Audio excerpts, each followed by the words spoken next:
Welcome back to sqadia.com, and in this lecture we are going to talk about the bones and joints of the knee region.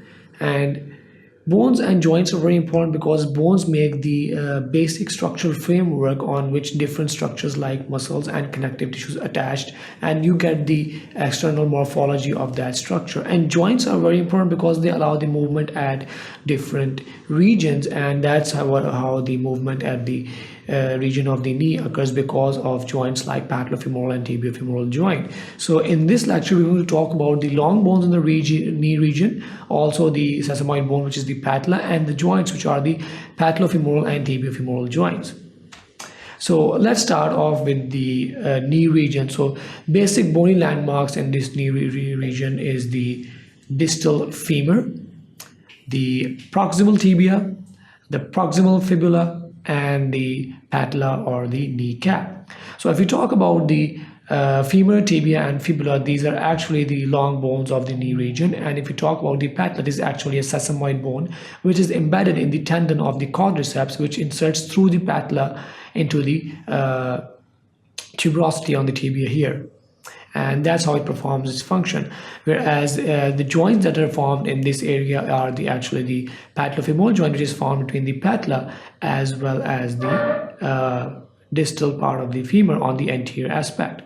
The other major joint, which is also known as the knee joint, is actually formed between the tibia, the proximal aspect of the tibia, and the distal aspect of the femur, and it is a concave on convex joint and also a modified hinge joint as well. So if we talk about the structures that provide stability to this joint are the anterior and posterior cruciate ligaments and medial and lateral collateral ligaments. So this is the medial and this is the lateral collateral ligaments. One very specialized structure here is the fibrocartilaginous meniscus, which is both on the medial and lateral aspects, and that is pretty much the major summary of the bony landmarks present or located in the region of the knee.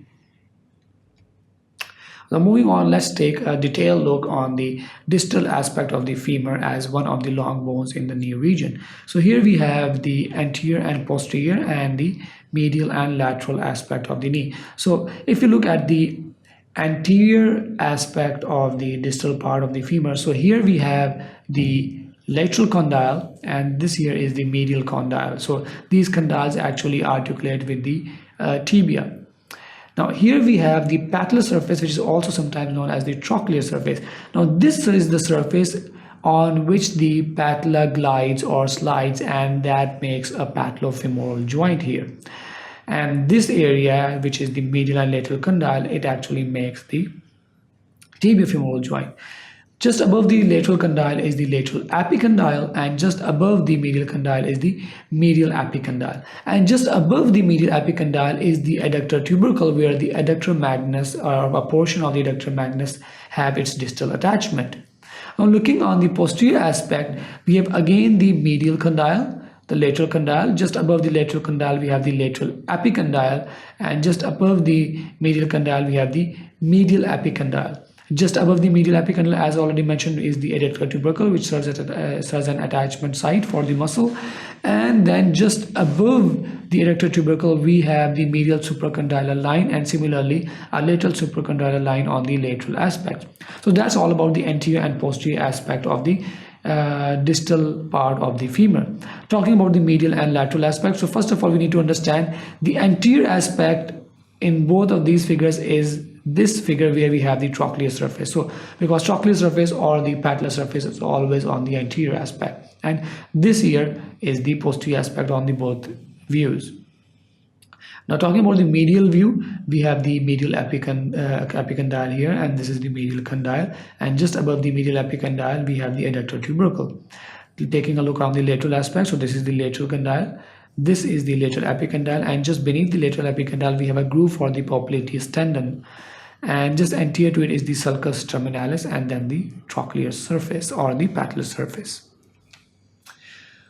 The other two long bones are the tibia and the fibula. So let's start off with the tibia. So on the proximal part or the proximal aspect of the tibia, we have this tibial plateau, which consists of the lateral condyle and the medial condyle. Just between the lateral and medial condyle, we have an elevated ridge which is known as the intercondylar eminence. Just beneath the articulating surfaces of the tibia, we have the tibial tuberosity, on which the patellar ligament or the quadriceps tendon is received and is attached. Similarly, this is the posterior aspect, and once again we have the intercondylar eminence, the medial condyle, the lateral condyle, and here we have the on the posterior aspect. There is another important structure which is known as the popliteal line for the distal attachment of the popliteus muscle, which is responsible for initiation in flexion of the knee joint. Now moving on, if we talk about a fibula, so it does not participate directly in either the knee joint, which is the tibia femoral joint, or the patellofemoral joint. But proximally we have the structures which have the head, neck and shaft, which is the structures and the proximal aspect of the fibula, which are located in the knee region. And between these two bones we have an interosseous membrane or the interosseous ligament distally. Now, another bone located in this area is a sesamoid bone, which is known as the patella. It is like a truncated inverted cone because it has a superior aspect on which is the base, and then it has a narrow inferior aspect which is known as the apex. So it is like a truncated or a inverted cone, sort of, roughly speaking. So this is the dorsal aspect and this is the ventral aspect. And here, if we take a look at this picture, so we have the attachment area for the quadriceps tendon on the proximal aspect, and we have the attachment area for the patellar ligament on the distal aspect. Now, talking about the ventral aspect, we have the lateral facet and the medial facet, and on the medial side we have a medial vertical facet, and then we have the inferior, middle, and this inferior, middle, and superior facet. So superior facet, it would be here, and this is the apex. So towards the apex would be the inferior facet, and between them is the medial facet. To understand this picture, let's take a look at this. So this is the medial facet. So don't be confused, because here the apex is on the top of the figure, so it is actually an inverted patella. So here we have the medial vertical facet, which would be actually this region, medial vertical facet, and then we have the lateral facet, and in that we have the inferior facet. So inferior facet would be here, the medial facet it would be here, and the superior facet would be here, and this is the ventral surface of the patella, which articulates with the distal aspect of the femur to form the patellofemoral joint. So here once again, let's take a look at the knee joint. So this is the you can see the lateral condyle, and this is the medial condyle, and this is the articulating surface of the tibia, in which we have the tibial plateau and then the intercondylar eminence, and this is actually the ventral aspect of the patella, as we can see. And we can again see very clearly the medial vertical facet, the inferior facet, the middle facet, and the superior facets very clearly. And we can also see the ligaments, which are the anterior and posterior cruciate ligaments, the lateral collateral ligament, and the medial collateral ligament here.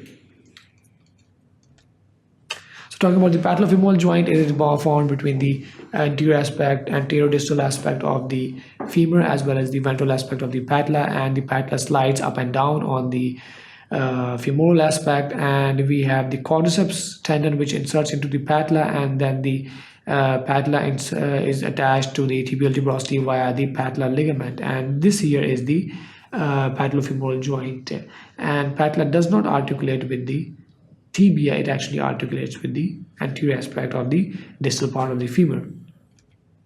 So that was all about the summary of the bones and joints which are located in the knee region. I hope you learned something new out of it. So keep on watching sqadia.com for more lectures like this, and I hope you learned something new out of it. Thank you very much.